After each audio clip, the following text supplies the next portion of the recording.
Thank you very much, Mr. Das, and good afternoon, ladies and gentlemen.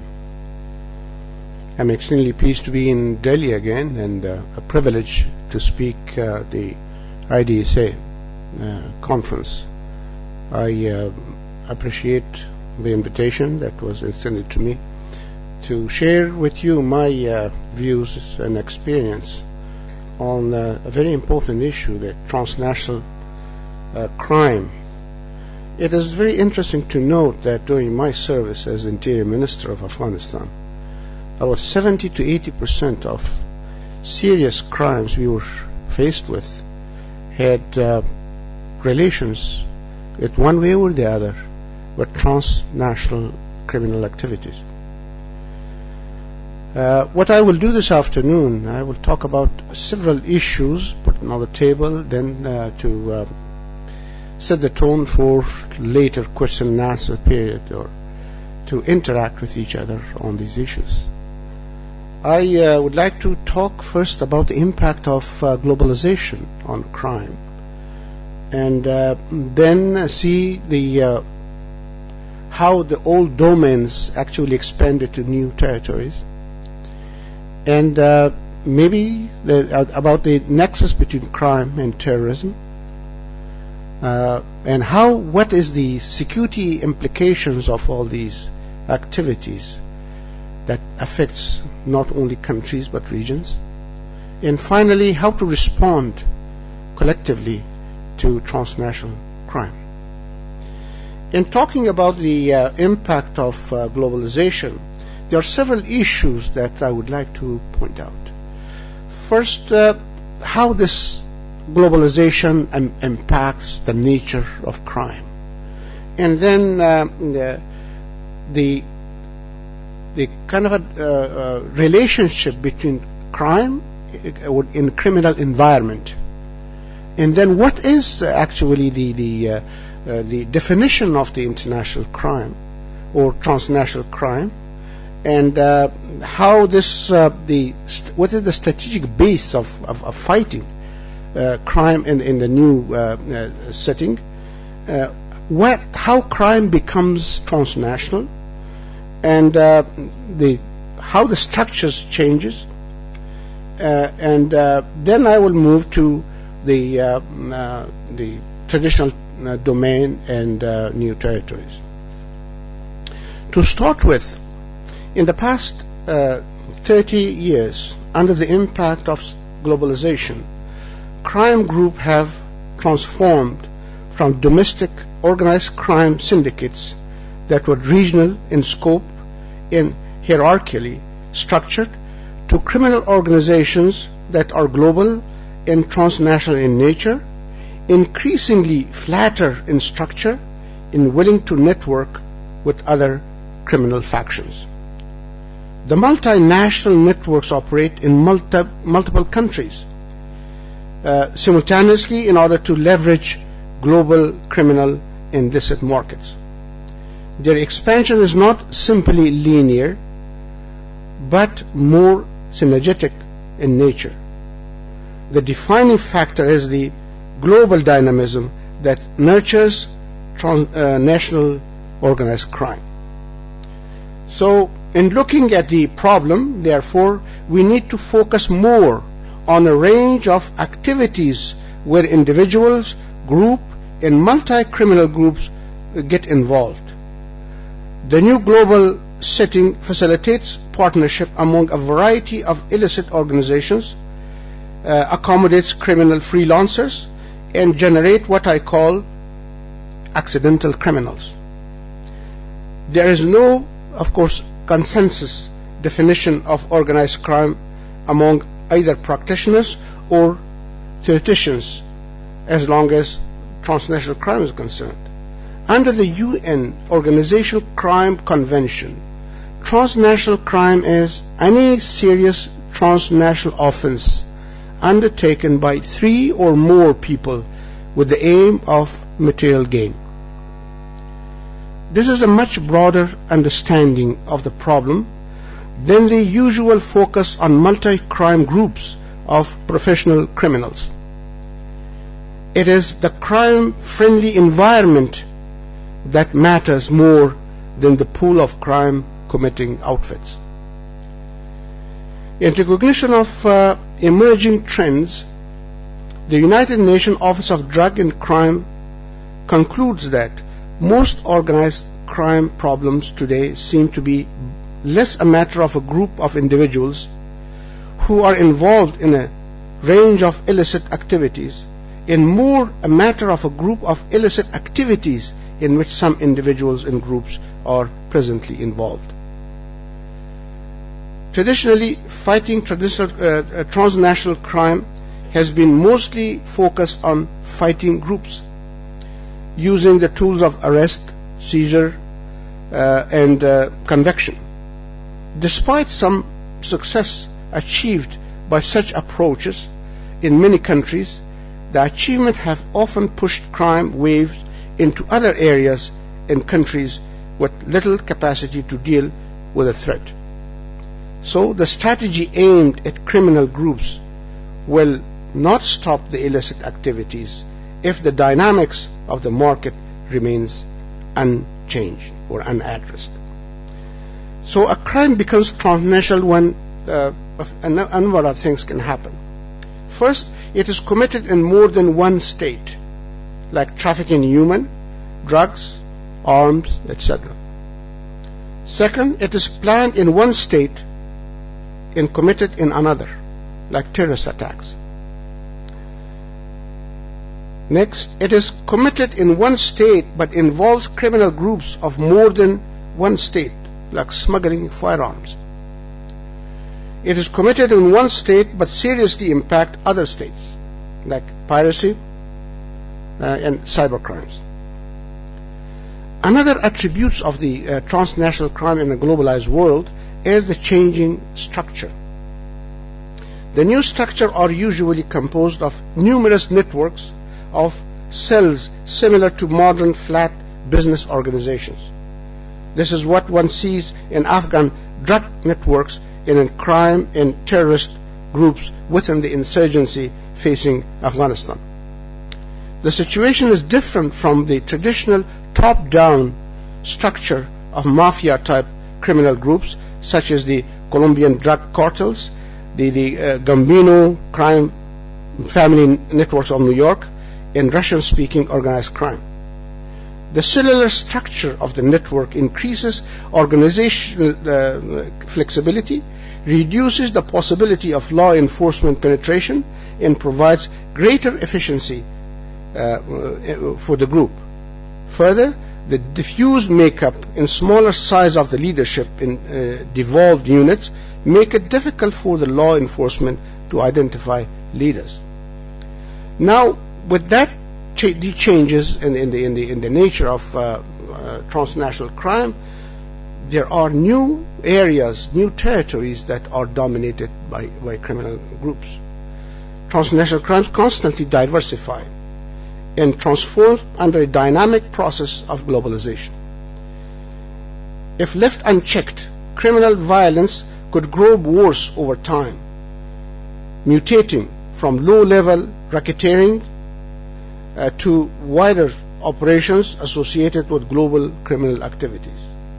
They can even try to take political control of ungoverned spaces or areas governed by corrupt politicians and functionaries. One can hardly come up with a list of definite list of such crimes. A very wide range of criminal activities are being pursued across countries and continents. In an organized fashion, while new forms of crime emerge constantly as global and local conditions change. The well-registered main transnational crime include trafficking in human, drug and firearms, smuggling migrants, goods and environmental resources, terrorism, piracy, money laundering, and cybercrimes.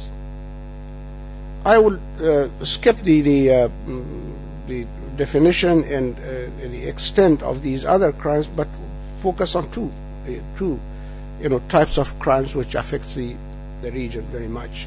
One is the drug trafficking. The illicit drug trade, which accounts for half of all transnational organized crime proceeds and 1/5 of all crime proceeds, is the most profitable sector. The global opiate market was valued at $68 billion in 2009, with heroin consumers contributing $61 billion of this amount.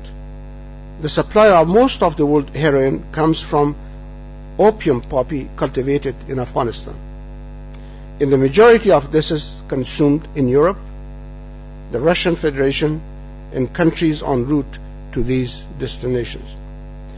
But only a small fraction of the proceeds go to Afghan farmers and smugglers. The price of heroin, for example, exponentially increases along the trafficking path. Even with the increase of prices of heroin in 2010, 1 gram in Afghanistan cost less than $4. In West and Central Europe, users pay some $40 to $100 for it. In the United States, in Northern Europe, it costs $170 to $200. And in Australia, the price is as high as $230 to $370. While Afghan farmers only earned some $440 million in 2010, organized crime groups in the main countries of consumption reaped the largest profits. So only going after Afghan farmers or Afghan traffickers is not going to solve the problem. It will shift, or the traffickers will shift it to other areas. The market of cocaine is the most lucrative illicit drug of transnational criminal groups, which stood at around $84 billion in 2009. While the coca farmers of Andean region, with Colombia, Peru, and Uruguay,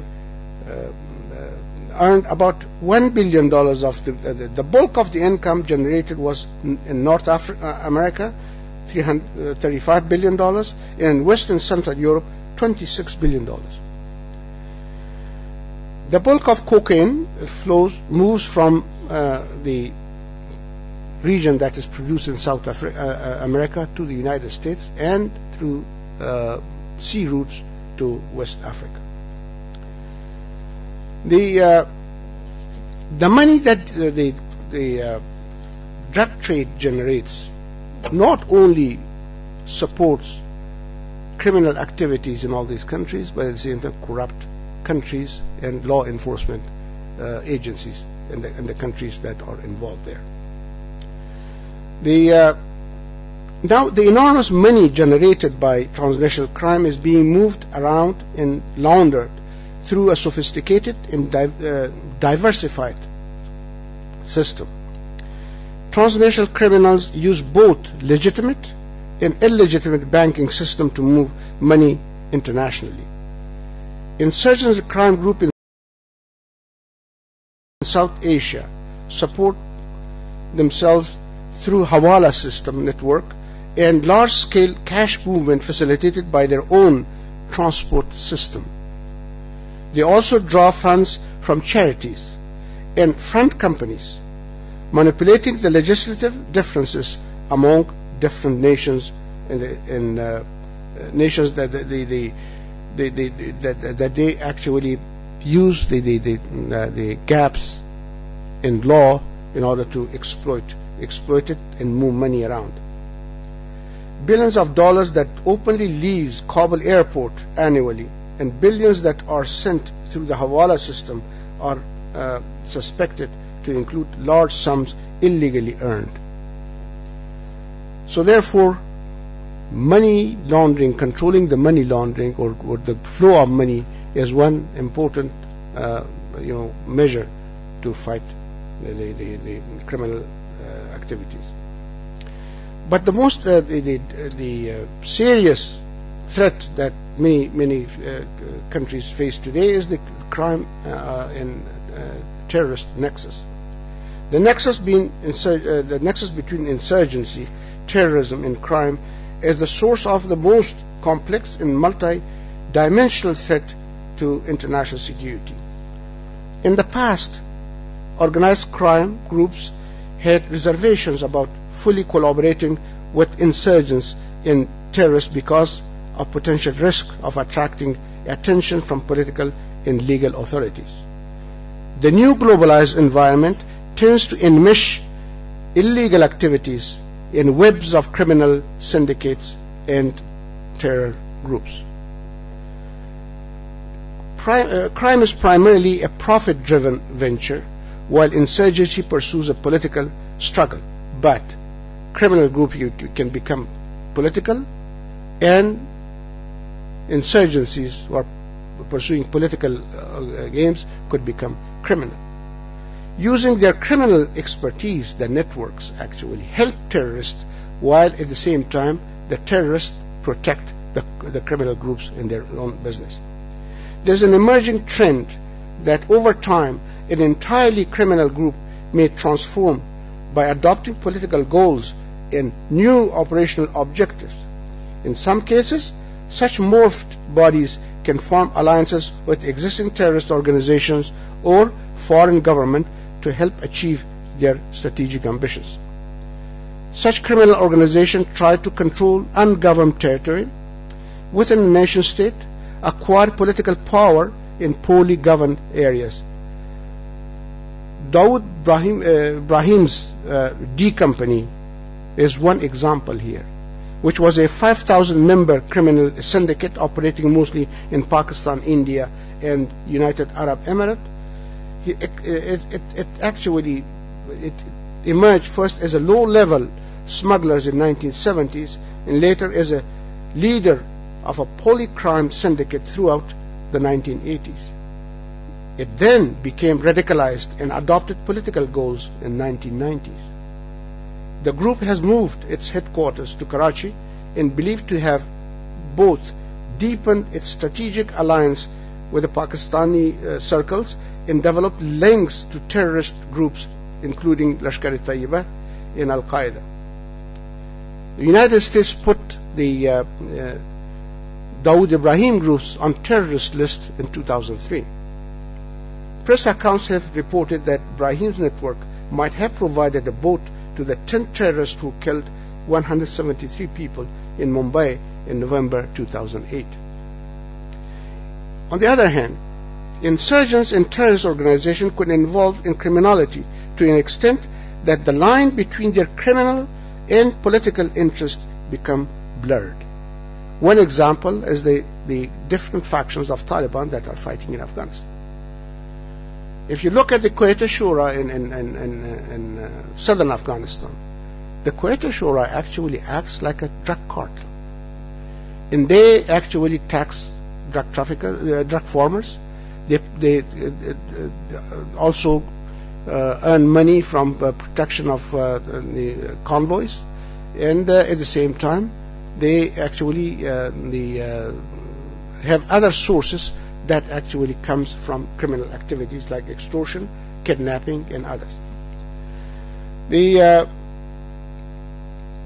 At the same time, the Haqqani group in northern Waziristan is extensively involved in kidnapping for ransom and robbery. At the same time, the illegal exploitation of local resources. Therefore, while criminals can actually become political, insurgents with political ideas can become criminal. The security implication for all these activities is very, serious. First, transnational organized crime poses major threats to political stability, human security, and development in vulnerable countries. While in the transnational crimes, the source of a crime is somewhere else beyond the border. Therefore, law enforcement of a country has to look for the threat beyond its borders. It cannot control that threat that actually originates somewhere else. So therefore, the one way in order to fight this is international cooperation. This includes the conventions of the United Nations conventions that call on cooperation between different countries to cooperate in fighting transnational crime. But what complicates the detection and of organized crime is two things that I faced very often with it. One is the secrecy of groups, which is very difficult. You can, building evidence is a very difficult, time-consuming, effort. The other thing is, it is the blending of legitimate and illegitimate activities together. Sometimes, when something looks legitimate, but actually it is conducted in an illegitimate way. At the same time, many countries faces this corruption problem. Using this corruption and corrupt officials, organized in transnational crime, use this corruption in order to, avoid detection and political protection. And finally, I would like to point out a few issues that relate to responding to these challenges. As threats span borders, the response needs to become transnational. Individual nations are hardly able to fight transnational crime domestically, nor do they have the resources to deal with menace that originates beyond their borders. There are two issues that I myself actually, or three issues that I myself actually faced when I was dealing with this fighting transnational crimes. One is mostly this cooperation between countries in order to fight transnational crime gets mired in kind of a geopolitical complexities of nations. There are some countries who support or actually kind of facilitate the operation of transnational crime because they also at the same time use them as an instrument of foreign policy. The other thing is the extradition problem. When the countries do not have this extradition treaties between themselves, it becomes a barrier, legal barrier for the extradition. And third is the issue of collecting evidence about transnational criminals in an environment where is facing also the problem of corruption. So therefore, I think in order to deal with these issues, only international cooperation, hopefully one day, will help. But there are countries, the countries who are supporting the transnational crimes for their own purposes, I think, can only be convinced that this crime one day will also threaten their own national interests. With extradition problems, I think invoking the international conventions, the UN Convention Against Organized Transnational Crime actually provides for extradition on criminals if the extradition treaty between the two countries does not exist. We did it in Afghanistan several times, that we invoked, although we did not have the extradition treaty with some countries, but we invoked that convention in order to extradite the criminals, particularly the kingpins of drug trafficking. I will stop here, and probably I will discuss these issues if there's interest later on during the question and answer. Thank you very much.